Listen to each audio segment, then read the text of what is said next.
আজ যেটা রান্না করেছি সেটা রেস্টুরেন্টে খেয়ে আমরা অবাক হয়ে গিয়েছিলাম।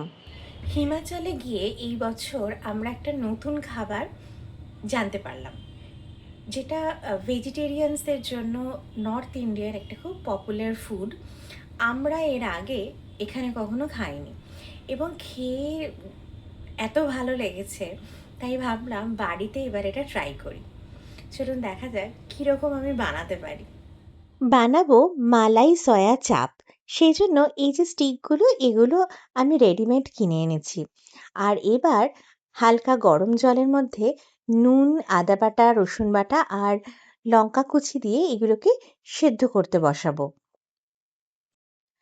মোটামুটি মিনিট ৫-৭ মধ্যেই এটি সেদ্ধ হয়ে যাবে। আমরা যখন এই ডিশটা খেয়েছিলাম তখন আমরা সত্যিই অবাক হয়ে গেছিলাম, কেননা টেস্টে এটা পুরো চিকেন মালাই কাবাবের মতোই লাগছিল। কিন্তু যখন আমরা ডিশটার নাম জানলাম, বুঝলাম এটা সয়াবিন দিয়ে তৈরি। আমরা তো সত্যিই অবাক। যাই হোক, টিস্যু দিয়ে এর জলটাকে একটু শুষে নিয়ে তারপর এটাকে তেলের মধ্যে ভেজে নিয়েছি। এরপর এই স্টিকগুলো ছাড়িয়ে নেব। আসলে এর ইনগ্রিডিয়েন্টসে রয়েছে সয়াবিনের আটা, যেটা দিয়ে এগুলো তৈরি হয়েছে।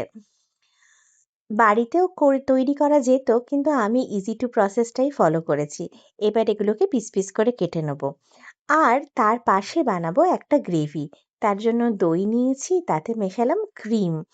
আর এরপরে এর মধ্যে মিশিয়েছি কাবাব মশলা, তাতে আরেকটু দিয়েছি রসুন বাটা। এর মধ্যে নুনও দিলাম, তা কাজু বাদামের পেস্ট, গোলমরিচ আর এটা দিয়েছি লেমন জেস্ট। তারপরে এর মধ্যে ভেজে রাখা ওই সয়াবিনের টুকরোগুলোকে দিয়ে দিলাম আর দিয়েছি একটু ক্যাপসিকাম। ব্যাস, এগুলো সব ভালো করে মেখে তেলের মধ্যে হালকা ফ্রাই করব। আর নামাবার আগে দেব কাসুরি মেথি। এটা দিয়েই তৈরি হয়ে যাবে আমার সয়া মালাই চাপ, যেটাকে আমি সার্ভ করেছিলাম রুমালি রুটি দিয়ে। আর বলে না দিলে এটা বোঝাও যাচ্ছে না যে এটা কিসের তৈরি। কেমন হয়েছে? ওটা রেস্টুরেন্টের মতো হয়েছে?